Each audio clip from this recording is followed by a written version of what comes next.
তার জন্ম নিতে পারে। দীর্ঘ ৯৫০ বছর পর্যন্ত দাওয়াত দেওয়ার পরে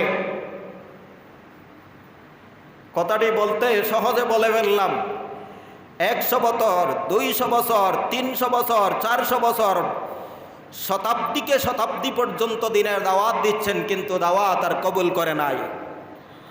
হঠাৎ করে একদিন তিনি দাওয়াত দিচ্ছেন, এমন অবস্থায় দাওয়াত দিচ্ছেন যে এই এলাকার মধ্যে যারা বৃদ্ধ, যারা বয়স্ক, যারা যুবক, তারা তো সবাই টিটকারি মারল, তারা সবাই ব্যঙ্গ করল, তারা বিভিন্ন ধরনের খারাপ মন্তব্য করল, কিন্তু এই মজলিসের মধ্য থেকে একটি ছোট্ট শিশু হযরত নূহ আলাইহিস সালাতু ওয়াস সালামকে পাথর ছুঁড়ে মারল।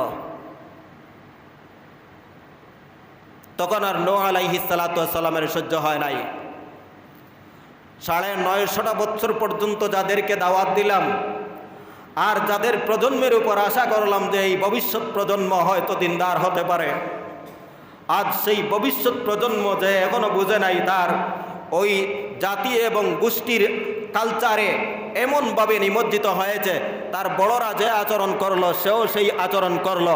তখন আল্লাহর কাছে ফরিয়াদ করলেন, وقال نوح رب لا تذر على الأرض من الكافرين ديارا إنك إن تذرهم يضلوا عبادك ولا يلدوا إلا فاجرا كفارا। নূহ আলাইহিস সালাতু ওয়াস সালাম আল্লাহর কাছে এমনভাবে দাওয়াত দিয়েছিলেন, وقال ربي إني دعوت قومي ليلا ونهارا, আল্লাহ আমি রাত এবং দিন সর্বাবস্থায় সর্বক্ষণ তাদেরকে দাওয়াত দিলাম। ফালাম ইয়াজিদহুম দুআই ইল্লা ফিরারা, আর আমি যত দাওয়াত দেই তত তারা আমার দাওয়াত থেকে পলায়ন করে, আমার দাওয়াত যেন তাদেরকে পলায়ন পর বানিয়ে দিল। কুল্লামা দাআউতুহুম লিতাগফিরা লাহুম জাআলু আসাবিআহুম, আমি যখনই তাদেরকে দাওয়াত দিলাম যে আপনার কাছে তারা ক্ষমা প্রার্থনা করবে আর আপনি তাদেরকে ক্ষমা করে দিবেন, মাফ করে দিবেন, এই দাওয়াত যখন দিলাম, দীর্ঘকাল পর্যন্ত আল্লাহর নাফরমানি করতে করতে এমন পর্যায়ে পৌঁছেছে, রব্বুল আলামিনের নাফরমানি চূড়ান্ত পর্যায়ে পৌঁছেছে। এই পর্যায়ে হযরত নূহ আলাইহিস সালাতু ওয়াস সালামও মহান আল্লাহ পাক রব্বুল আলামিনের রহমতের কথা বললেন যে এত পাপ করার পরেও যদি তোমরা আল্লাহর কাছে ক্ষমা প্রার্থনা করো, তাহলে রব্বুল আলামিন তোমাদের সমস্ত জীবনের পাপকে মোচন করে দিবেন। সুবহানাল্লাহ। কুল্লামা দাউতুহুম লিতাগফিরা লাহুম জালু আসাবিআহুম, তাদেরকে ক্ষমা করার জন্য যখন আমি তাদেরকে দাওয়াত দেই, জাআলু আসাবিআহুম ফি আযানিহিম, এত রুষ্ট এবং পাপিষ্ট হলো যে আমি দাওয়াত দেই আর তারা তাদের আঙ্গুলগুলি কানে ঢুকিয়ে দেয়, অর্থাৎ শুনে না তো শুনে না, ভাব ভঙ্গিতে বুঝায় শুনতেও চাই না। জাআলু আসাবিআহুম ফি আযানিহিম ওয়াস্তাগশাউ সিয়াবাহুম, আর কাপড় দিয়ে মুখ ঢেকে নেয়। কানেও শুনি না, মুখেও দেখি না, আমি কিছুই তোমার বুঝতে রাজি না, এই আচরণ শুরু করে দিল। কুল্লামা দাআউতুহুম লিতাগফিরা লাহুম জাআলু আসাবিআহুম ওয়া আসাররু, আরো জেদি হয়ে গেল। হুজুররা যখন দাওয়াত দেয় তখন দেখা যায় সাধারণ ব্যক্তিরা আরো কেঁপে ওঠে। এটা কিন্তু আজকের অভ্যাস নয়, চিরাচরিত। দিনের দাওয়াত যেখানে আসবে সেখানেই বাধা আসবে, আর দিনের বিরোধী যারা হবে সব সময় ওয়াসাররু, ওরা আরো ক্ষিপ্ত হবে, আরো কঠোর হবে।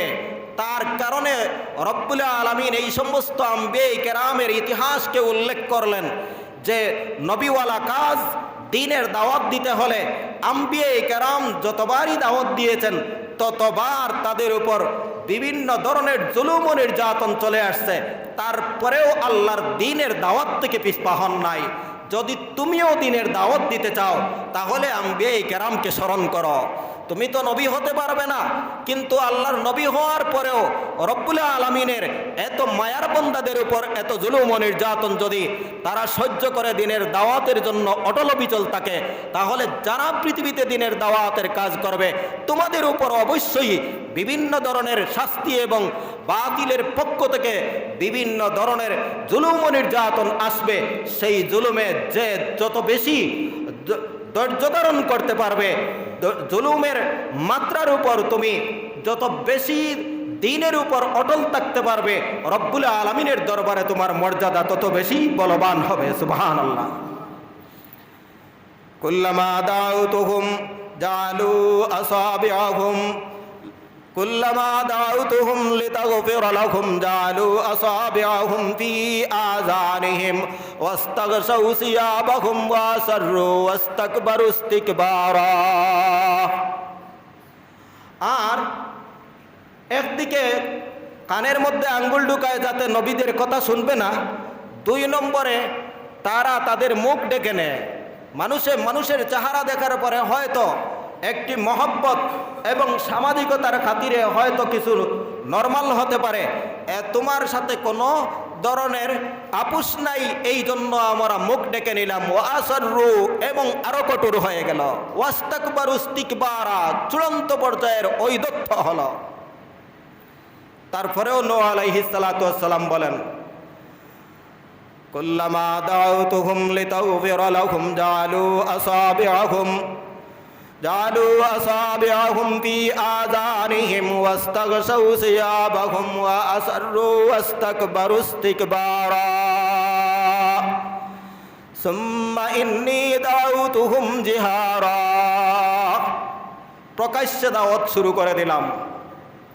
সুম্মা ইন্নী আলানতু লাহুম ওয়া আসরারতু লাহুম ইসরারা, তারপরে আমি ঘোষণা দিয়ে দ্বীনের দাওয়াতের প্রচার করলাম।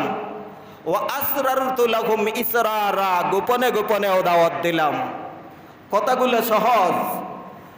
আমাদের সমাজে মনে করেন 2 গ্রামে যদি কোনো ধরনের ঝগড়া বিবাদ বাজে, তাহলে গোপনে গোপনে যদি ওই গ্রামের মাতব্বর আর মুরব্বীদেরকে ম্যানেজ করা যায়, অন্ততপক্ষে সারা গ্রাম সহজে ম্যানেজ করা সম্ভব হয়।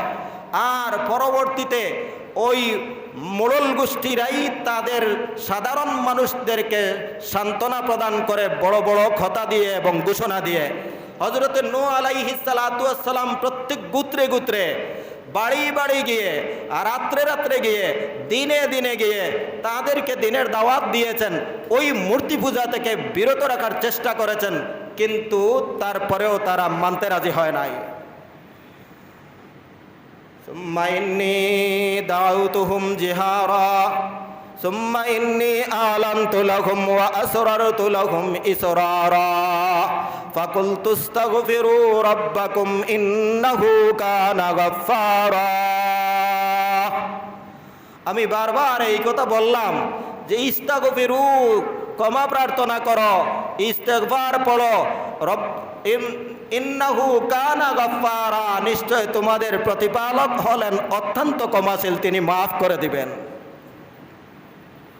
তারপরেও দীর্ঘ 950 বছর পর্যন্ত শতাব্দীকে শতাব্দী, প্রজন্মের পরে প্রজন্ম আগমন করেছে আর চলে গেছে।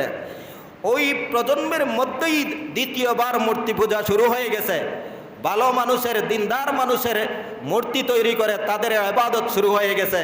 কিন্তু দীর্ঘ 950 বছর পর্যন্ত সহ্য করার পরে আল্লাহর কাছে বললেন রব্বুল আলামিন, এখন কি করব?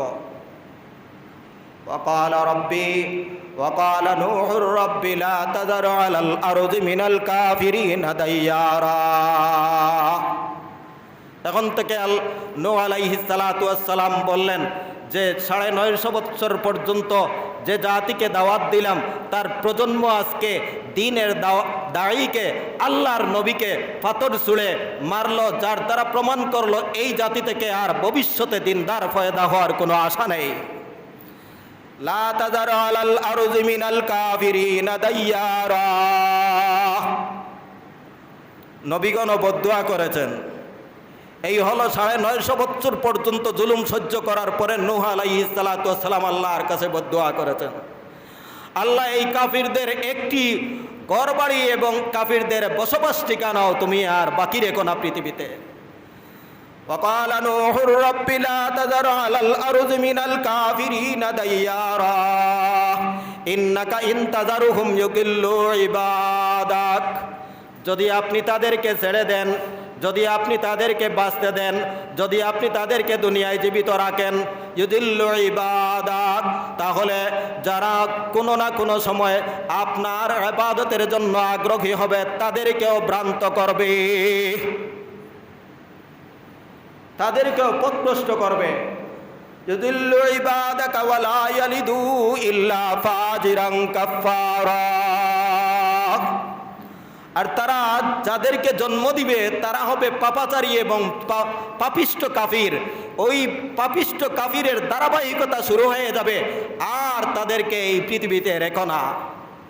হযরত নূহ আলাইহিস সালাতু ওয়াস সালাম এই বদদুয়া যখন করলেন, রব্বুল আলামিন নবীর এই বদদুয়াকে কবুল করে নিলেন আর বললেন আপনিও প্রস্তুত হয়ে যান।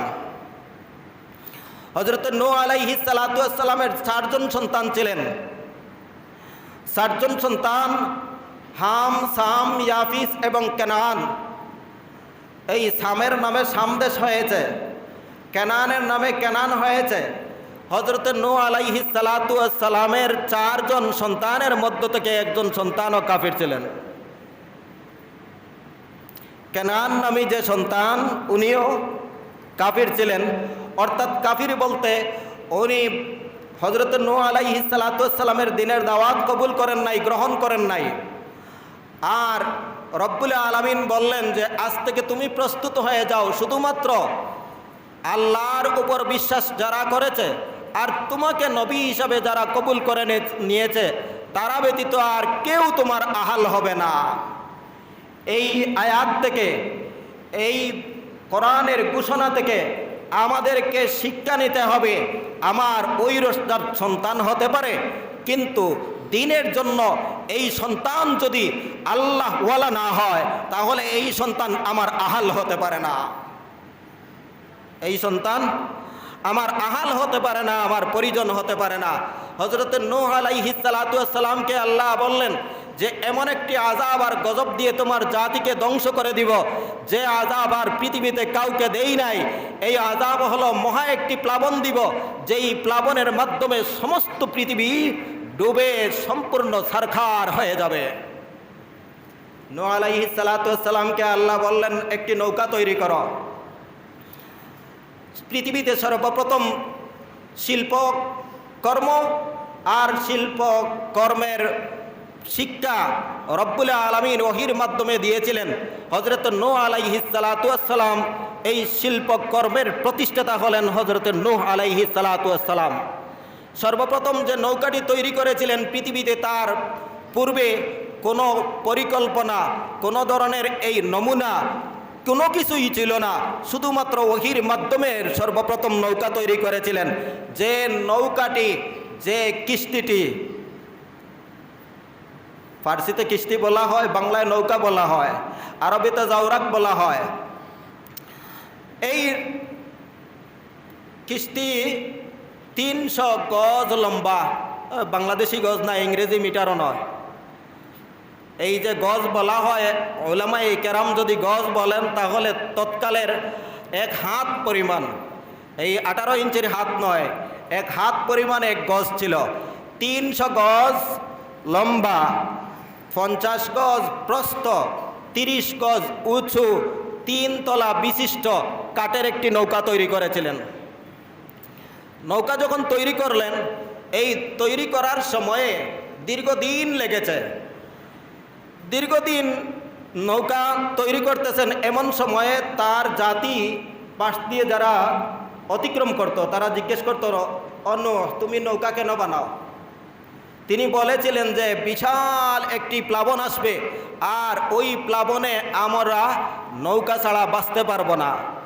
ওরা হাসি তামাশা শুরু করলো যে যেই জাতি, যেই ইরাকের মধ্যে পানি পাওয়া যায় না, যেই স্থলের মধ্যে পানির আশা করা যায় না, মানুষ খাওয়ার পানি পর্যন্ত পায় না, এই জায়গায় উনি এত বিশাল নৌকা বানাইছে, আর এই নৌকা দিয়ে কি বাঁচবে?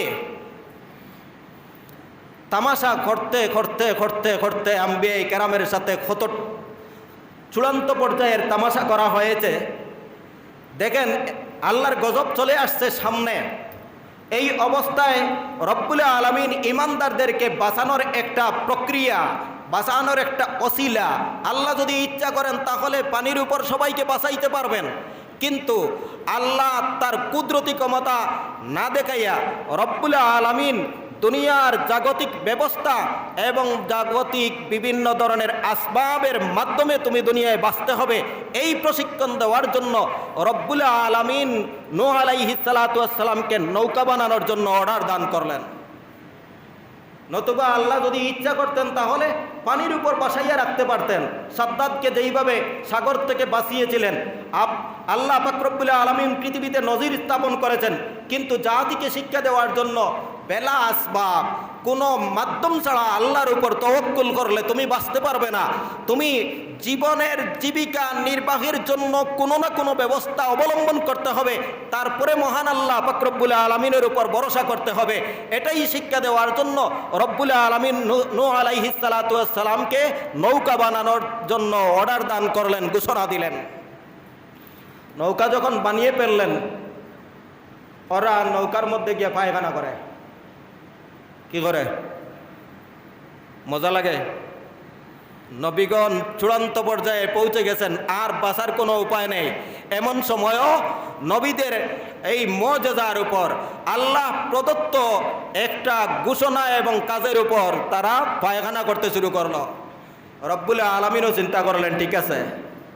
নূহ আলাইহিস সালাতু ওয়াস সালাম আল্লাহর কাছে আবেদন করলেন, রব্বুল আলামিন ওরা তো আমাকে নিয়ে তামাশা শুরু করেছে, আর আপনার একটি কুদরতি মুজিজা আর কুদরতি নিদর্শনের উপর পৃথিবীরবাসীর জন্য যা একটা নিদর্শন হবে, এমন শায়ের উপর তারা এমন লজ্জাজনক কাজ শুরু করলো, অপমানজনক কাজ শুরু করলো।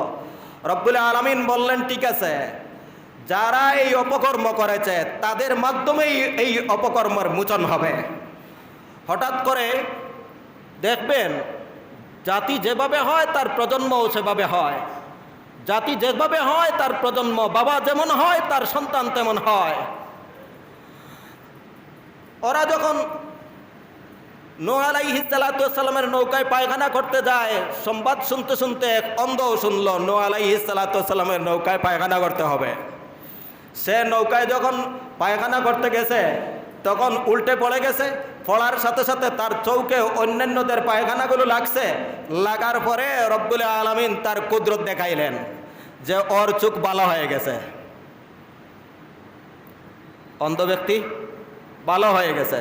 অন্ধ যখন ভালো হয়েছে তখন এই সংবাদটা সারা জাতির মাঝে পৌঁছে গেছে। আম্বিয়া কেরামের দাওয়াত যদিও মানে না, উলামা কেরামের দাওয়াত যদিও মানে না, কিন্তু আলিম উলামা ছাড়া পানি পড়া কোনো সময়ও আর কোনো ডাক্তারের কাছ থেকে আনে না। এখন সব নূহ আলাইহিস সালাতু ওয়াস সালামের নৌকার পায়খানা সব ঔষধ হয়ে গেছে। এখন এমন ঔষধ নেওয়ার শুরু হয়েছে যে পায়খানা নিতে নিতে নিতে শেষ পর্যন্ত ওরা তাদের পায়খানা তাদের জিহ্বা দিয়ে পরিষ্কার করেছে। সুবহানাল্লাহ। রব্বুল আলামিন সব পারেন, রব্বুল আলামিন সব পারেন।